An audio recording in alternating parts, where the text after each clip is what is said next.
I think this is another step along the road for us today. We generated a small surplus for the second year in a row, which I think is an extraordinary achievement. And our public funding actually fell in 2014.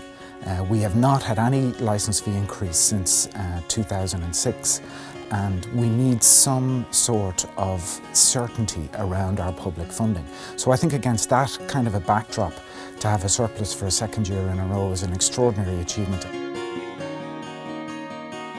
I think one of the most gratifying things for me is the way the organisation now, staff and management around the organisation are responding.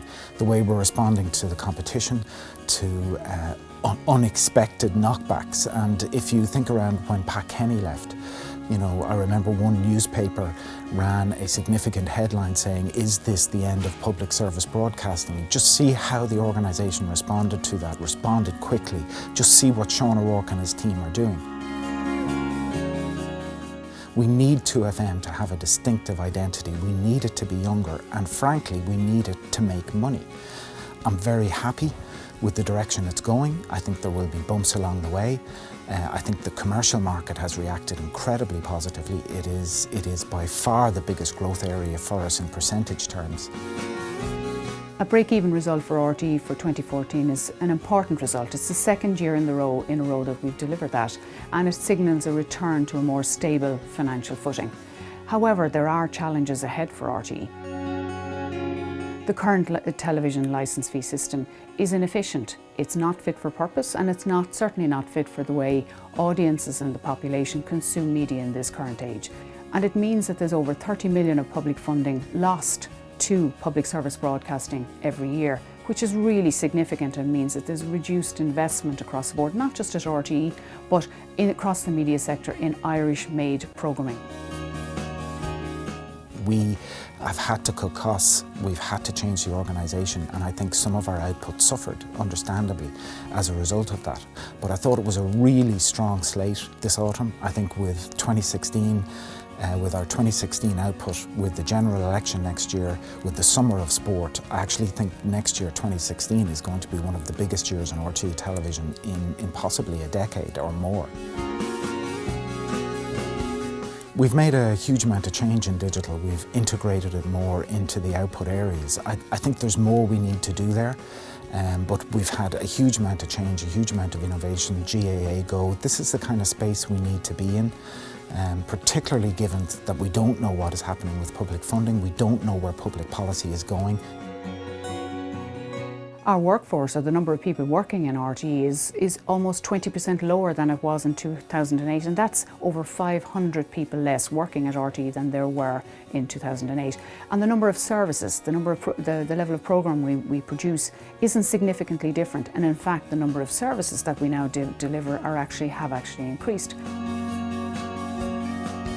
A break-even result for 2014, very important for RTE. It's a significant achievement. It's the second year in a row that we will return a break-even small surplus. And that signals an important return to a more financially stable footing.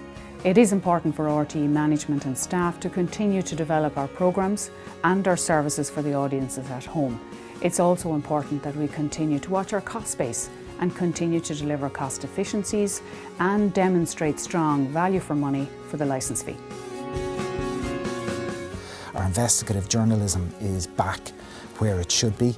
We had a very difficult period, but again, we adapted. People changed. We introduced new ways of doing things. Everybody knows we're looking at how we utilise the site, and we're looking at that for the future. We're also looking at how we brand ourselves, how we appear to the public, how we appear to ourselves. We're constantly changing and innovating in that regard. So the market is getting more complicated. What we're also seeing is players like Vodafone, the telcos, beginning to look at content, beginning to look at how they can join that to their broadband offerings.